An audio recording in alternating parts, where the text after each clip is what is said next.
Imagine discovering that we've completely misjudged the real threat of ultra-processed foods, and it could upend everything you thought you knew about overeating. But here's where it gets controversial. A new study argues that how we think about our food might matter just as much as its ingredients. We've been taught to fear ultra-processed foods, crisps, ready meals, sugary drinks, because they're linked to obesity, addictive eating behaviors, and even neurodegenerative diseases. Yet this fresh research, involving more than 3,000 adults in the UK, suggests there's another side to the story. Instead of focusing solely on fat, sugar, or chemical additives, scientists wanted to know whether our beliefs about a food's taste and purity could actually drive us to eat beyond fullness. In the study, participants viewed over 400 photos of everyday foods, everything from leafy salads and fruit slices to cookies and fast food burgers.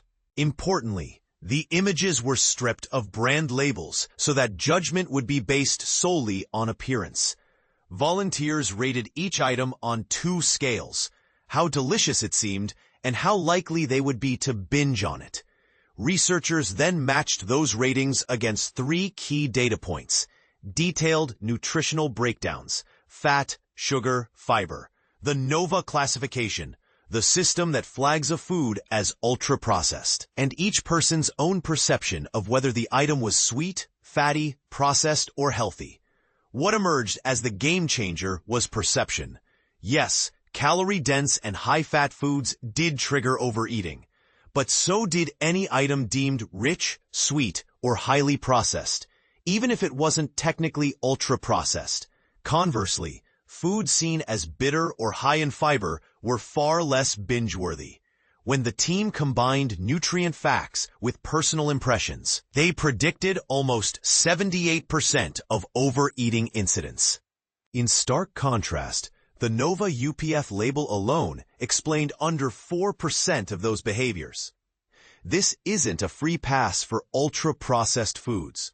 Many are undeniably low in nutrients and packed with empty calories. Yet lumping everything from soda and chips to protein bars and vegan meats into a single bad category can be misleading. For older adults who struggle to cook, for people with restricted diets, or simply for anyone grabbing a quick snack on a hectic day, some processed options fill real nutritional gaps. Demonizing them wholesale may push people away from products that, in moderation, serve a useful purpose. Instead of painting with a broad brush, the researchers call for a smarter strategy.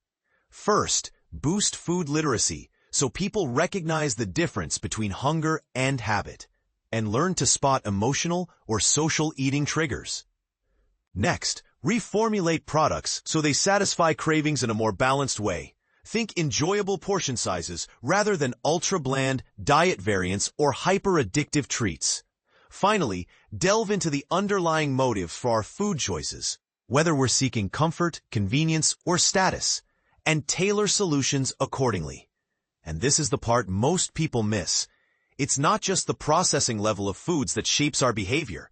It's the stories we tell ourselves about them. If we truly want to guide healthier eating habits, perhaps it's time to ditch the simplistic good versus bad processing labels and focus on the psychology behind every bite. So what do you think?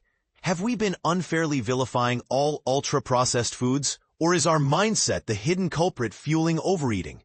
Share your thoughts below and join the debate.